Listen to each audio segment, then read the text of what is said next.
identitas pasien, nama pasien, umur pasien. Umur tadi saya bilang itu tidak mempengaruhi. Makin dia usia meningkat, risikonya makin besar. Jenis kelamin, perempuan itu lebih banyak. Kenapa perempuan itu lebih banyak? Karena saluran kemih dan saluran vagina itu berdekatan. Kalau dia cebok, bisa nanti pipisnya kesampar ke saluran kemih. Makanya mudah ada di risiko. Satu. Yang kedua, ureternya perempuan itu lebih pendek daripada dia. Ya. Kemudian tingkat pendidikan, ini juga sudah jelas. Alamat, suku, status pernikahan, dan pekerjaan. Ya. Kemudian kita nomor 3 harus santun. Ya, jangan seperti apa? Seperti kita di apa? Seperti kita mencari apa? Kesalahan orang. Ya, ini kita harus santun. Supaya pasien itu bisa semua mencurahkan keluhannya. Dia merasa kita itu betul-betul bertolong. Ya. Kemudian yang keempat, kita mulai informasi. Apakah pasien ini sakit pada waktu buang kecil? Nah, istilahnya disuria. Apakah dia sakit waktu buang kecil? Kenapa? Karena sekarang saluran kemih dan ginjal itu tugasnya apa? Membuang air. Tugasnya membuang air. Kalau dia sakit, berarti ada infeksi. Atau memang ada di situ batu. Ya. Kemudian strenuria itu kencingnya tersendat-sendat. Dok, saya kencing saya tidak lancar dok, tersendat-sendat, terputus-putus. Berarti ada hambatan. Hambatan bisa karena infeksi, hambatan bisa karena batu, atau hambatan dari luar. Misalnya saluran kencingnya itu ada misalnya pendorongan dari luar. Misalnya ada misalnya tumor abdomen. Makanya dokter itu harus pakai logika. Jangan mengapal lagi, zamannya lagi. Kemudian tenesmus, rasa nyeri dengan keinginan mengosongkan diri. Jadi dia sambil dia pipis itu waktu mengapakan rasanya apa? Nyeri sekali. Nah itu tanda-tanda ada infeksi, ada sesuatu hambatan. Ya. Nah, jadi dia kadang-kadang dia meskipun sudah kosong, harusnya kita kan nyeri. Coba kita lihat rasanya kalau kita mau pipis, harusnya kan ada nyeri kalau pipis. Ini tidak, sudah kosong pun sudah pipis, tapi dia masih ada rasa sakit. Kemudian pola surya. Jadi sering buang air kecil.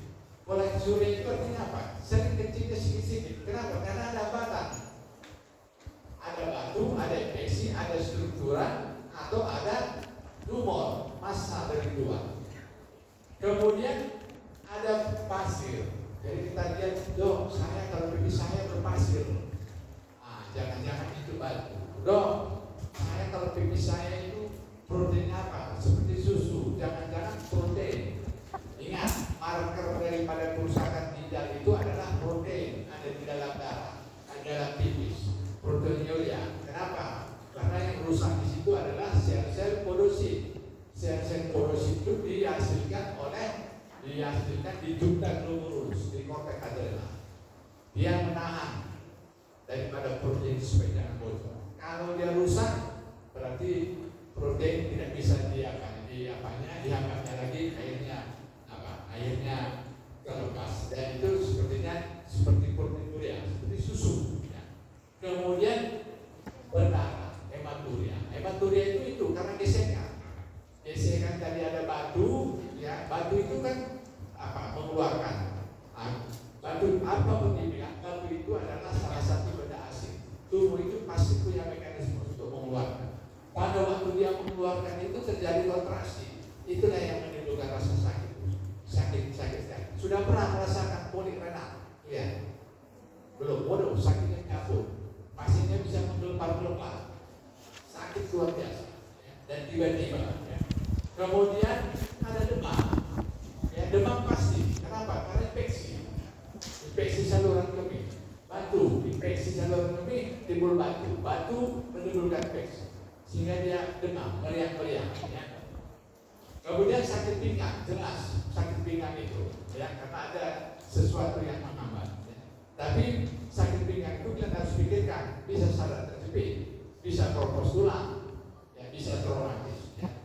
Nah, nomor 5, mendapatkan informasi riwayat penyakit terdahulu. Nah, ini yang penting. Biasanya penyakit apa yang penyakit terdahulu?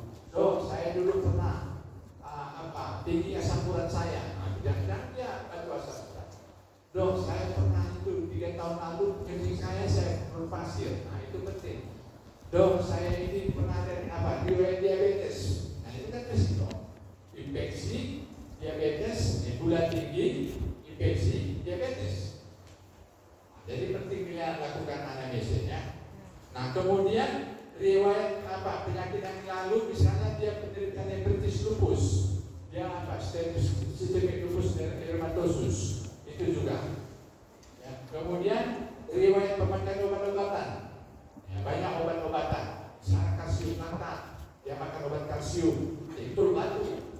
Jangan nanti kita makan obat kalsium terus. Jangan ada orang tua bilang, oh ini karena itu karena udah propos kasih kalsium. Kasih kalsium itu kalau kalsium darah normal, kalau kalsium darah tidak tinggi, jangan-jangan bisa kalsium itu kan dikeluarkan dari tinja dan dikeluarkan batu. Ya, atau memang dia ada CA di hiperparatiroid. Paratiroid fungsinya adalah meningkatkan kalsium di dalam darah. Jadi ini bisa menjadi jendela kita. Ya. Oke, kemudian sesudah itu maka kita lakukan pemeriksaan, ya. Lakukan pemeriksaan